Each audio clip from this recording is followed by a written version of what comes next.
اللہ نے 7 ارب لوگ بنائے ہیں. جیسے سب کی شکلیں مختلف ہیں، سب کی آوازیں مختلف ہیں، سب کی آنکھوں کی جو ریٹنا ہے وہ مختلف ہیں، سب کے فنگر پرنٹس مختلف ہیں، اس طرح سب کی سوچیں بھی مختلف ہیں. مختلف مزاج کے لوگ بنائے ہیں اور اللہ ہم سے چاہتے ہیں کہ ہم سب جڑ کے چلیں. ایک سوچ ہے ہم بہت سارے لوگوں کی کہ ہمارے ملک میں غربت ہے. کل بھی میں ایک جگہ بیٹھا شام میں تو سنتا ہی رہا میں بہت، کیونکہ اللہ تعالیٰ نے انسان کو 2 کان دیے اس لیے کہ زیادہ سنا کرے اور ایک منہ اس لیے دیا کم بولا کرے. ہمارا ذرا نظام الٹا چل پڑا ہے، بولنے کا زیادہ شوق ہے، سننے کا کم. تو ایک بہت ساری جہاں کیونکہ میرا انٹریکشن لوگوں سے بہت زیادہ ہوتا ہے، بہت ساری سوچ ہے غربت ختم کر دو غربت. تھوڑا سا اگر ہم سوچیں کہ اس وقت دنیا کا جو سب سے لائف سٹائل کے لحاظ سے سب سے امیر ملک ہے جن کے لڑکوں سے میں ملا ہوں، اس کا نام ہے ناروے.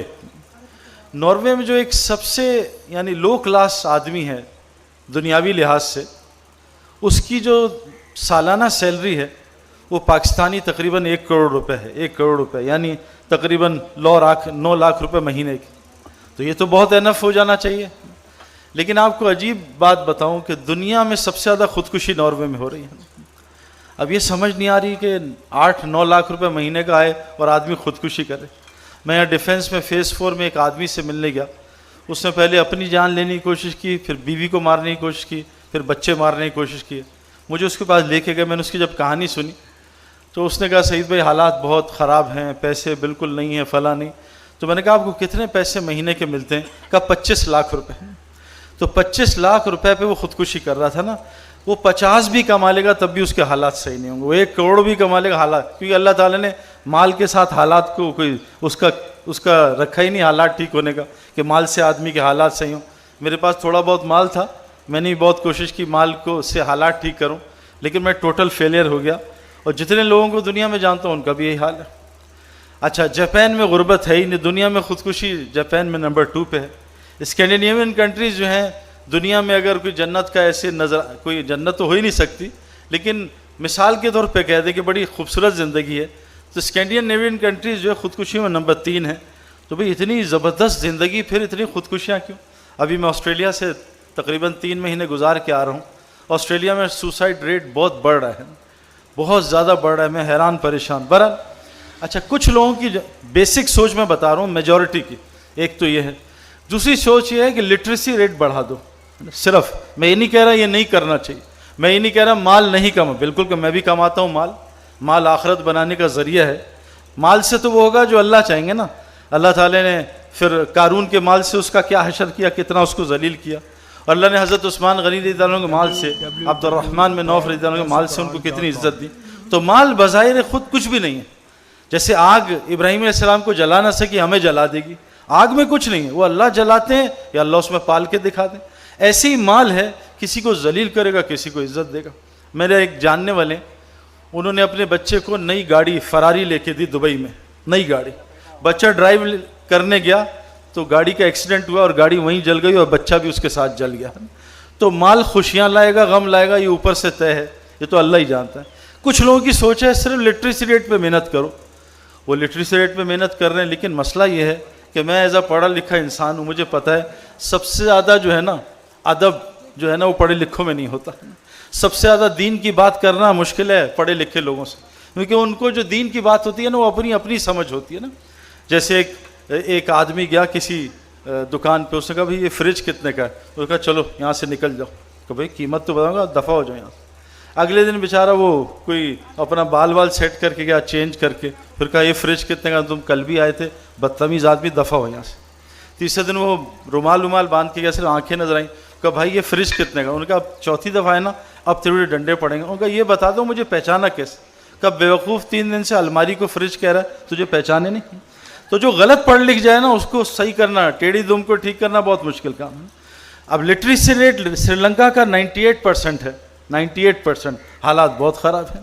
لٹریسی ریٹ انڈیا میں ایک جگہ کیرلا، وہاں میچ بھی کھیلے تھے کوچن، اس کا 100% ہے. حالات بہت خراب ہیں. میرے پیارو حالات کا اللہ نے کسی سبب کے ساتھ تعلق نہیں رکھا، حالات کا تعلق اپنے دین کے ساتھ رکھا ہے. یہ طے شدہ بات ہے، سارا قرآن اس کی گواہی ہے. ہمارا کیا مسئلہ ہے؟ ہمارے ملک میں ماشاءاللہ بہت ٹیلنٹ ہے نا. میں جب یہ انڈین ٹیم یا آسٹریلین ٹیمز آتی تھی نا، یہ ہمیں کہتے ہیں یار پاکستانی کھانے کھلاؤ، ایسے کھانے دنیا میں کہیں نہیں، پاکستانی فروٹ دنیا میں کہیں نہیں ہے. اور میں امریکہ گیا تو وہاں کی فوج سے میری ایئرپورٹ پہ ملاقات ہوئی، تو میرا جنید جمشید نے تعارف کرایا، وہ بھی کرکٹ کو جانتے ہیں، تو کہا یار پاکستان کی فوج one of the best armies in the world ہے نا. میں حیران پریشان. میں برٹن میں گیا، وہاں مجھے ملنے 15 فوجی آئے، جن میں چند ہم ایک مسلمان تھا ان کو لے کے آیا تھا کہ جی ہم نے سعید انور سے ملنا ہے. وہ پریشان تھے کہ ساری عبادت گاہیں جو ہیں بند ہو رہی ہیں، یہ تبلیغی جماعت کیا کام کر رہی ہے کہ بچہ بوڑھا یہ مسجد کی طرف جا رہے ہیں، یہ پوچھنے آئے تھے. انہوں نے کہا پاکستانی آرمی جو ہے top army in the world ہے، پاکستانی پولیس کا بھی حال ہے. تو ٹیلنٹ وائز ہمارے یہاں کوئی کمی نہیں، علماء ہمارے پاس، حفاظ ہمارے پاس بہترین کرکٹرز، ہاکی، سب کچھ ہے، ہر چیز ہے، ٹیکنالوجی ہے، بہت زبردست برین ہے. ہمارے ایک دوست ہیں شیخ ہاشم، وہ امریکی ہیں، امریکی گورے، وہ پہلے یہودی تھے، اللہ نے ان کو مسلمان بنایا، عالم ہے. وہ کہا دنیا میں ہر چیز کی جگاڑ پاکستان میں موجود ہے، جگاڑ جس کو انگریزوں نے انوویشن کہ جو چیز ہو جگاڑ نکل آئے گی نا. تو ہر ٹیلنٹ ہے. میرے پیاروں، اللہ نے جو ہم سے قرآن میں کہا ہے نا ڈیمانڈ، وہ ان میں سے کوئی بھی نہیں ہے نا. اللہ نے ہم سے قرآن میں کہا، اور میں آپ کو ایک عجیب بات بتاؤں، خلافت جو ہوتی ہے نا، آج کل خلافت بھی بہت چل رہی ہے، ضروری اللہ دیتے ہیں. اللہ نے آدم علیہ السلام کے لیے خلیفہ کا لفظ استعمال کیا، بہت اونچا درجہ ہے اللہ کے یہاں خلافت. اور داؤد علیہ السلام کے لیے خلیفہ کا لفظ استعمال کیا، بہت اونچا لفظ ہے. لیکن اللہ نے عیسیٰ علیہ السلام جو بنی اسرائیل کے آخری نبی تھے، اور ہمارے پیارے آقا حضرت محمد صلی اللہ علیہ وسلم، وہ ہمارے پوری انسانیت کے، پورے نبیوں کے خاتم النبیین تھے. اللہ نے ان دونوں کے لیے لفظ جو استعمال کیا قرآن میں، وہ میرا بندہ، اپنا بندہ. تو نبی جو ہیں، پہلے نبی آدم علیہ السلام، اللہ نے خلیفہ ان کو بلایا، پھر داؤد علیہ السلام خلیفہ بولا. لیکن عیسیٰ علیہ السلام اور حضرت محمد صلی اللہ علیہ وسلم کے لیے اللہ نے بندے کا الفاظ استعمال کیا. اللہ کے یہاں سب سے بڑا مقام بندہ ہونا ہے، بندگی ہے. لیکن میرے پیاروں، سب سے مشکل کام میں آپ کو بتا رہا ہوں، وہ انسان بننا ہے. سب سے مشکل کام اللہ کا بندہ بننا ہے. ہم اللہ کے بندے بن جائیں، یہ ساری کائنات اللہ ہمارے لیے مسخر کر دیں گے. یہ جو ساری دنیا ہے، یہ انسان کے لیے بنی ہے. اگر آج انسان کو اللہ اٹھا لیں تو پراپرٹی کون خریدے گا؟ گاڑیوں کو کون خریدے گا؟ یہ بلڈنگز کی کیا ویلیو؟ کوئی بھی نہیں. کہ کعبے کی ویلیو، جنت کی ویلیو انسان کی وجہ سے. ابھی اس وقت سب سے بڑا المیہ ہے کہ ہم انسان بننے کی محنت چھوڑی ہوئی ہے. اگر ہم انسان بن جائیں، اللہ ساری کائنات کو ہمارے لیے مسخر کر دے گا. اتنی خوبصورت زندگی دے گا کہ میں آپ سوچ بھی نہیں سکتے. انسان بننے کے لیے 2 چیزیں ضروری ہیں. بہت آسان، میں سمپل آپ سے بات کر رہا ہوں. انسان کو اللہ نے پانی اور مٹی کا مجموعہ بنایا ہے. اس کے اندر پانی اور مٹی کی صفات ہیں. پانی جو ہے وہ اپنے ماحول کا تاثر لیتا ہے. آپ جیسے سارے ماشاءاللہ یہاں آئے ہیں او لیولز کرنے، آپ نے گھر میں کیوں نہیں کر لیا؟ لوگ مسلز بنانے جم میں کیوں جاتے ہیں؟ اور لوگ کرکٹر بننے کرکٹ گراؤنڈ میں کیوں جاتے ہیں؟ سوئمر بننے پول میں کیوں اترتے ہیں؟ انسان ماحول کا محتاج ہے، کیونکہ پانی کا بنا ہے. 80% اس میں پانی ہے. اس کی جو بہترین غذا اللہ نے دودھ بنایا ہے، دودھ میں بھی 98% پانی ہے. بہترین جو ریلیکسیشن ایکسرسائز ہے، جس سے لیکٹک ایسڈ نکلتا ہے تھکن کے بعد، وہ سوئمنگ ہے، وہ بھی پانی ہے.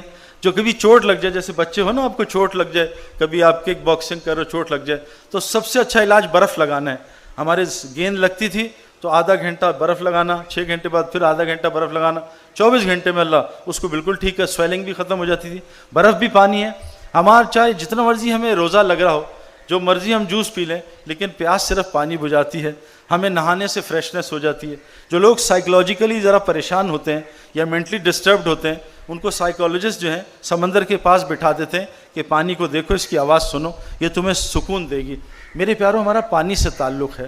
انسان بننے کے لیے ہاں ہم ادھر ادھر بھی جائیں گے، لیکن اللہ نے جو کرائٹیریا رکھا ہے اور ہمارے نبی نے جو ہمیں بتایا وہ یہ ضروری ہے کہ انسان جب تک اپنے آپ کو مسجد کا پابند نہیں بنائے گا، وہ انسان کا بچہ نہیں بن سکتا. یہ اللہ رسول کی طرف سے طے ہے. میرے ایک جیب میں ایک سم ہے بہت زبردست، اور ایک جیب میں iPhone 6 ہے، لیکن سم باہر ہے، آئی فون ادھر ہے. تو موبائل کا کیا فائدہ ہوگا مجھے جب تک وہ سم جو ہے موبائل میں فٹ نہیں ہوگی؟ موبائل کے اندر جو صفات ہیں اس سے میں فائدہ نہیں اٹھا سکتا. گولی میرے ہاتھ میں ہے، 100 گولیاں ہیں، لیکن بندوق سے باہر ہیں، کیا فائدہ ہوگا ان گولیوں کا؟ گولیوں کی ساری طاقت جب بندوق میں فٹ ہوگی پھر ہمیں نظر آئے گی. شیر جو ہے 1000 ہوں لیکن چڑیا گھر میں ہوں، ایک بچہ بھی نہیں ڈرا سکتے.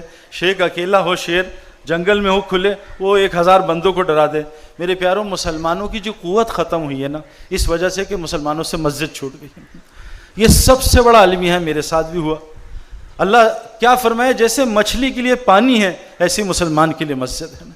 جیسے مچھلی پانی چھوڑتی ہے دنیا کے چکر میں، مسلمان نے دنیا کے چکر میں کہ میری دنیا باہر کی زندگی سے بنے گی، اللہ نے اس کی زندگی کو مسجد کے اعمال کے ساتھ جوڑا ہوا ہے نا۔ اعمال کے اندر اللہ نے مال رکھا ہے۔ اعمال میں 5 لفظ ہیں، الف، عین، میم، الف، لام۔ بہت سارے پاکستانیوں نے ان 5 میں سے عین نکال دیا اور کہا مال آ، دبئی سے آ، جھوٹ سے آ، دھوکے سے آ جا، بس جتنا آ سکتا مال۔ اللہ نے الف عین، اللہ کی ذات پہ پورا بھروسہ کرو۔ اللہ ایسی ذات ہے، ابراہیم علیہ السلام کو آگ میں 40 دن پالا کھلایا۔ اللہ ایسی ذات ہے، یونس علیہ السلام کو مچھلی کے پیٹ میں 40 دن کھلایا۔ اللہ ایسی ذات ہے، بنی اسرائیل کو 40 سال من و سلوہ آسمان سے کھلایا۔ اللہ ایسی ذات ہے، حضرت مریم کو بغیر موسم کے پھل کھلایا۔ اللہ ایسی ذات ہے جو ماں کے سینے سے ٹھنڈ میں گرم دودھ نکال دیتا ہے۔ اللہ ایسی ذات ہے جو گرمی میں ماں کے سینے سے ٹھنڈا دودھ نکال دیتا ہے۔ اللہ پہ پورا بھروسہ کرو، اللہ رازق ہے اور کوئی رازق نہیں۔ اور دوسرا، حضرت محمد صلی اللہ علیہ وسلم کی پوری زندگی سیکھ لو، آگے مال اتنا ہے کہ ہم سنبھال بھی نہیں سکیں گے۔ صحابہ نے اللہ کی ذات پہ ایسا بھروسہ کیا کوئی کر ہی نہیں سکتا۔ حضرت ابن حذیفہ رضی اللہ عنہ آگ میں ڈالے جا رہے ہیں، بادشاہ نے کہا مجھ پہ ایمان لیا، رب چھوڑ دے اور اسلام کو چھوڑ دے۔ کہا نہیں چھوڑوں گا۔ بادشاہ نے آرڈر دیا ڈال دو ان کو۔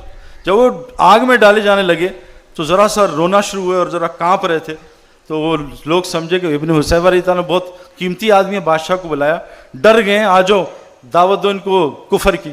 تو آ کے بادشاہ نے کہا کیا ڈر گئے؟ کہا نہیں۔ کہا کیوں، پھر رو کیوں رہے ہو؟ کہا میں تو اس لیے رو رہا ہوں کہ میری ایک جان ہے، کاش جتنے جسم میں میرے بال ہیں اللہ اتنی جانیں دیتا، وہ ساری اللہ کے لیے قربان کر دے۔